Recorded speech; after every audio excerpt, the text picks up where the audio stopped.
Videos देखने के लिए सब्सक्राइब करें जनसत्ता.com, बेल आइकन दबाकर पाएं latest notifications. Vaccines are the lifeline today, and in my opinion, there is hardly anything more important than the vaccines in today's time. That the government has failed to provide enough vaccines, it's a different story. Now, there is this conversation going around on Covaxin based on an RTI response by the government of India that it consists cow calf serums, which is actually clotted blood obtained after slaughtering the young cow calves. Government should not betray the faith and belief of people. That people should go for the vaccines, yes. That's the only way to defeat the pandemic.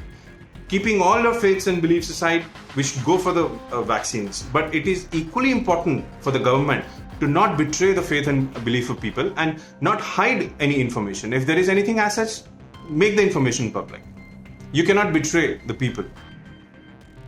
And at the same time, again, people should go for the vaccines as and when available. Protect yourself and your families. That's the only way to defeat the pandemic. नमस्कार, जनसत्ता में आपका स्वागत है। मैं हूं doctor Digvijay Singh. Congress नेता गौरव पंदी का यही ट्वीट है, यही वीडियो है जो आपने अभी सुना, जिसने पूरे देश में एक राजनीतिक माहौल गर्म कर रखा है।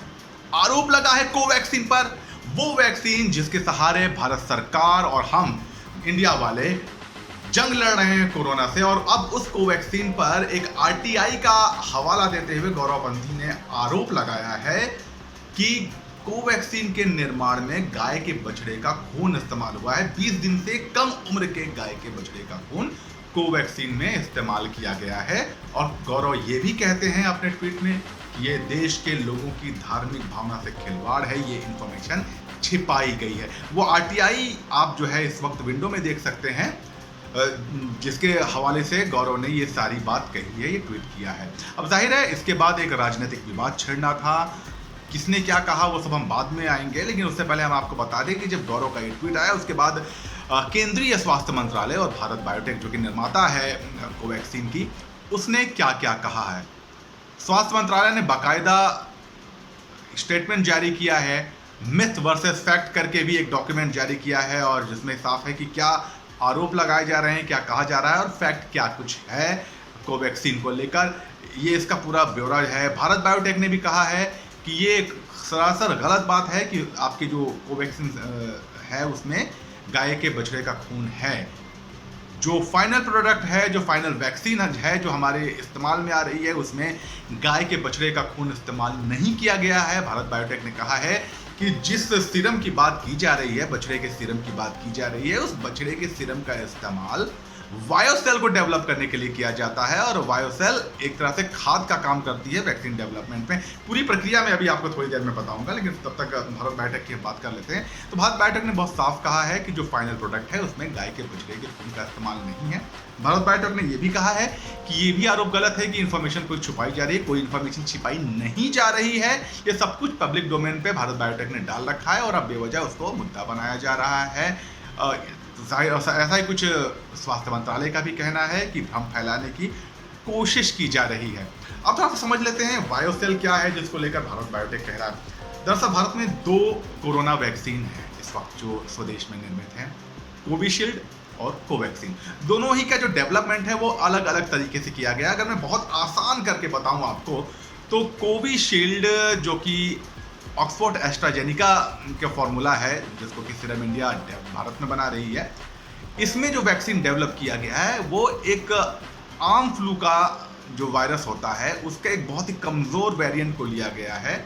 उसमें जो जेनेटिक इंफॉर्मेशन होती हैं कोरोना वायरस की, SARS-CoV-2 वायरस की, उसकी जेनेटिक इंफॉर्मेशन उसमें डाली गई है, उसकी आइडेंटिटी डाली गई है उस फ्लू के वायरस के अंदर, और उसे डेवलप किया गया है लैब में इस तरीके से कि जब वो हमारे शरीर में जाए तो एक शरीर को मैसेज भेजे कि इस पर्टिकुलर वायरस को, जो कि एक्चुअली एक फ्लू का वायरस है लेकिन उसमें जेनेटिक कोड डाल देने के बाद वो कोरोना का वायरस हो गया है, SARS-CoV-2 का वायरस हो गया है।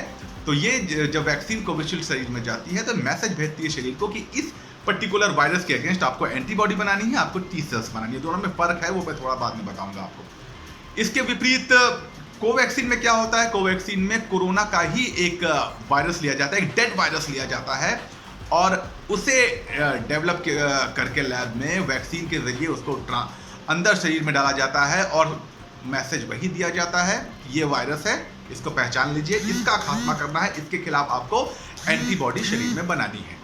तो दोनों का काम एक ही है, तरीका अलग अलग है। अब ये जो बायोसेल है वो क्या करता है, आपने कोरोना का डेड सेल लिया, उसको लैब में जब आप रखते हैं, इसको और तमाम प्रोसेस से गुजारते हैं, तो ये जो प्रोडक्शन का प्रोसेस है इसमें एक तरह से खाद का काम करता है। उसके अंदर जो जरूरी एलिमेंट्स होते हैं वो डेवलप करने का काम बायोसेल करता है। अब बायोसेल में बछड़े के सीरम का इस्तेमाल किया जाता है, लेकिन उसको अच्छी तरह से वॉश किया जाता है केमिकल से, वाटर से और तमाम तरीकों से। बफरिंग कहते हैं इसको, और बायोटेक ने अपने स्टेटमेंट में इसका जिक्र भी किया इस पूरे प्रोसेस का, कि इसको भी अच्छी तरह से प्यूरिफाई करने के बाद ही बायोसेल का इस्तेमाल किया जाता है। लेकिन जो फाइनल प्रोडक्ट आपके और हमारे पास आता है उसमें किसी भी तरह से गाय के बछड़े के खून का इस्तेमाल नहीं है। तो जब भारत बायोटेक और स्वास्थ्य मंत्रालय ने अपना स्पष्टीकरण जारी कर दिया, तो जाहिर सी बात है राजनीतिक वार प्रतिवार चालू हो गए। बीजेपी ने सोनिया गांधी से ही सवाल कर दिया कि वो बताएं कि क्या उन्होंने वैक्सीन लगाया है। और तो और जो कांग्रेस की सहयोगी है महाराष्ट्र में, शिवसेना, उन्होंने भी इस मुद्दे पर कांग्रेस के विपरीत स्टैंड लिया। प्रियंका चतुर्वेदी, शिवसेना प्रवक्ता, क्या कहती हैं, पहले वो सुन लीजिए, फिर आगे बात करें। मैं बस यहाँ पर एक चीज कहूंगी कि इस पर्टिकुलर आरटीआई को लेकर जो ये भ्रम फैलाया जा रहा है भारत बायोटेक की बनी हुई कोवैक्सीन को लेकर, वो बहुत ही दुर्भाग्यपूर्ण है। और खास करके देश में अभी जबकि हमने सिर्फ 5% से कम आबादी को फुली वैक्सीनेट किया है, उस समय पे ये वैक्सीन हेजिटेंसी को और बढ़ावा देकर मैं मानती हूँ हमारी कोविड की लड़ाई को वीक करता है। और खुद अभी भारत बायोटेक हो या मिनिस्ट्री ऑफ हेल्थ और फैमिली वेलफेयर हो, उन्होंने इसके बारे में क्लैरिफिकेशन दिया है। तो मैं बस एक ही यहाँ पर एक चीज कहूंगी कि इस समय पर जब देश सेकेंड वेव से बस गुजर कर चुका है, उस समय पर जब थर्ड वेव की सारी एक्सपर्ट्स बात करते हैं, उस वैक्सीन को जिसमें देश में ही नहीं दुनिया ने सराहाया है, एक्सपर्ट्स ने रेकमेंड किया है, एक्सपर्ट्स ने उसके बारे में कहा है कि उसकी एफिकेसी अच्छी है कोवैक्सीन की, उस समय पे लोगों के मन में ये शंका लाना, धर्म के आधार पे शंका लाना, ये बहुत ही गलत बात है। तो देखा आपने, शिवसेना कह रही है, प्रियंका चतुर्वेदी कह रही है कि ऐसे समय में जब देश फाइट कर रहा है कोविड को लेकर, तो किसी भी तरह की अफवाह फैलाना, किसी भी मुद्दे को बढ़ा चढ़ा कर पेश करना सरासर गलत है।